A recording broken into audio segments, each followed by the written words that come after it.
Watu wa Mungu, napenda kuwakaribisha tena kwa mara nyingine kwenye kipindi chetu kizuri kabisa, kipindi cha Safari ya Injili kinachoruka hewani kupitia mitandao yetu ya kijamii. Na leo tumekuja na mada nzuri kabisa ambayo nataka kuijadili hapa mezani, ya washa taa ndani ya moyo wako, kwenye kibao cha moyo wako. Kwa nini tunawasha taa? Nini maana halisi ya kuwasha taa? Na kinachowasha taa ni nini? Faida zake ni nini za kuwasha taa ndani ya kibao cha moyo wako? Niko na mtumishi wa Mungu atatuelezea kinagaubaga namna gani tunawasha taa, faida zake za kuwasha taa na kitu gani kinachowasha hiyo taa. Atatuelezea vizuri tena kwa uzuri. Nikukaribishe tu kuwa karibu nasi. Kila matukio ambayo tutakao tunayaleta katika mitandao yetu ya kijamii, utakuwa nami mtangazaji wako Victor Mshindi. Niseme tu karibu sana. Kama nilivyokuambia, niko na mtumishi wa Mungu, atajitambulisha kwa majina yake, yeye ni nani, anatokea kanisa lipi na anafanya huduma ipi, ili tuweze kujadili kwa pamoja kuhusiana na hii mada nzuri kabisa ya washa taa. Yeye ni mtumishi wa Mungu, kwa ataelezea vizuri kuhusu hata hilo neno washa taa. Karibu sana mtumishi wa Mungu. Asante sana Bwana Victor. Naam. Nashukuru sana kwa kunitembelea tena leo. Asante sana kwa ajili ya ufunuo huu ambao kimsingi Mungu alitupa, ambao ni muendelezo wa somo hili wiki nzima. Naam. Nafikiri tunahitimisha hili somo siku ya Jumapili. Naam. Hicho ni kwamba point yetu ni washa taa katika kibao cha moyo wako ili kukimbiza giza ambalo linaweza ikasababisha madhara katika. Hebu tunaomba ulielezee vizuri, kama nilivyokuambia kwamba yeye ndo haya ndo mambo yake. Kwa hiyo lazima atalielezea kwa uzuri. Tunawasha taa ndani ya kibao cha moyo wako ili kukimbiza giza linalozuia maisha yako au mahitaji yako au afya na uzima wako ndani ya maisha yako. Asante sana Bwana Victor. Kama ulivyosema nitambulishe, na naitwa Geoffrey, mtu wa Mungu Geoffrey, kutoka katika kanisa la Tanzania Christian Revival Church. Niko Tuliani, Morogoro. Hivi niko nyuma ya dispensary ya Dr. Mashaka, kwa nyuma alimaarufu ni hivyo. Nafikiri utakuwa umenipata hapa, na nafikiri Bwana Victor, hii si mara ya kwanza.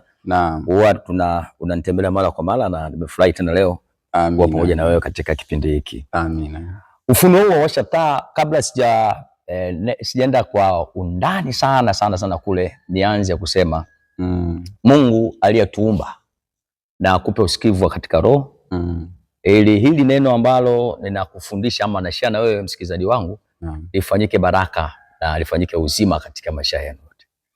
Mbarikiwa kwa kunisikiliza, na sasa tunaweza tukaendelea.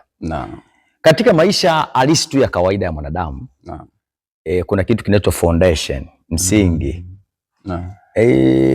Tunavyoendelea katika maisha haya, usipojua msingi Bwana Victor, kila kitu kinakuwa kinaharibika kwenye maisha yako. Na msingi ndio kila kitu katika maisha ya mwanadamu.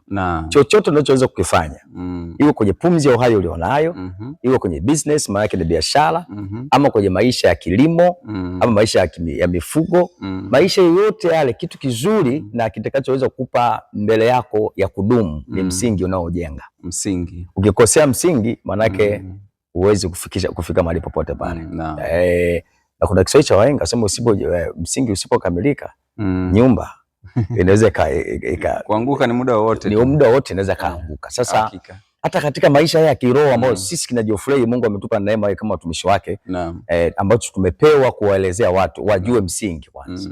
Na ukumbuke ufunuo wetu ndani ya wiki hii, washa taa ndani ya kibao cha moyo wako. Washa taa katika maisha yako ili kuondoa giza ambalo limetanda katika maisha yako.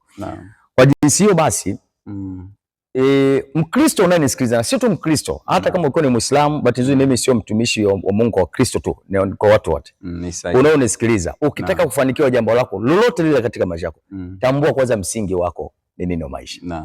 Na katika ujumbe huu ama ufunuo huu ambao Mungu amenipatia, nataka tusome kitabu cha Yohana ile sura ya kwanza. Yohana sura ya kwanza, kuanzia mstari wa kwanza mpaka mstari wake wa 4. Msomaji wangu nafikiri atakuwa yuko makini kunisomea kitabu cha Yohana sura yake ya kwanza, alafu nitakuelekeza na maanisha nini. Yohana sura ya kwanza kuanzia mstari wa kwanza mpaka mstari wake wa 4. Karibu msomaji wangu nisomee. Yohana sura ya kwanza mstari wa kwanza, Biblia inasema hapo mwanzo kulikuwako neno. Kwa hiyo mwanzo, kabla vitu vyovyote vile, ndo msingi wenyewe. Palikuwako na neno. Na neno alikuwako kwa Mungu. Okay. Na neno alikuwa Mungu. Huyo mwanzo alikuwako kwa Mungu. Vyote vilifanyika kwa huyo. Wala pasipo yeye hakikufanyika chochote kilichofanyika. Hapo kwanza, huo ndo msingi. Yaani ukiwa ni Mkristo, ukiwa ni Muislamu, yaani fahamu msingi wa maisha yetu.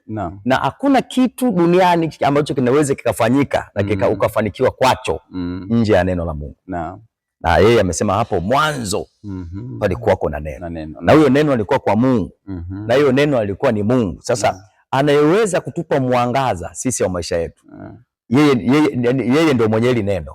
Na ndio neno mwenyewe. Kwa hiyo ninaposema washa taa, maana yake kimsingi ni kwamba unapojikaribisha karibu na uwepo wa Mungu kwa neno, sio kwa akili zako ama kwa mali zako ama kwa namna kwa uzuri wa, hapana. Unapojikaribisha, unaposogea kwenye uwepo wa Mungu kwa neno la Mungu, ni sawa na unachukua nuru ama mwangaza ule wa kiungu unauweka ndani yako. Na kuna kawaida palipo na nuru giza likai, lazima lipotee. Kwa hiyo neno la Mungu ndo nuru wenyewe.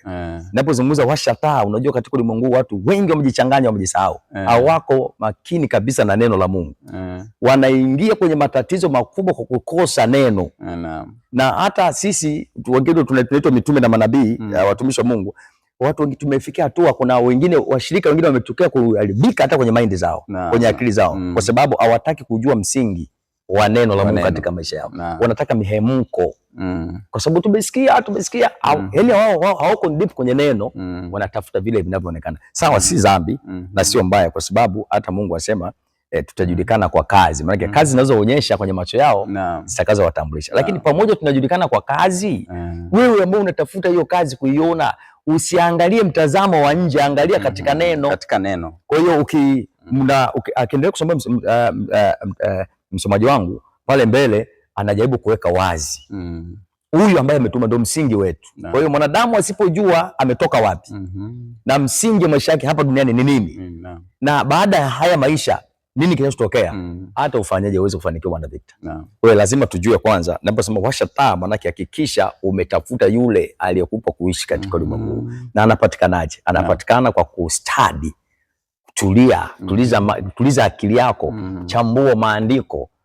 Unalolifanya jambo lolote ulifanye kwa mujibu wa neno linavyotaka uliishi. Usifanye kwa akili tu za kwako, hapana. Neno linasemaje katika hilo?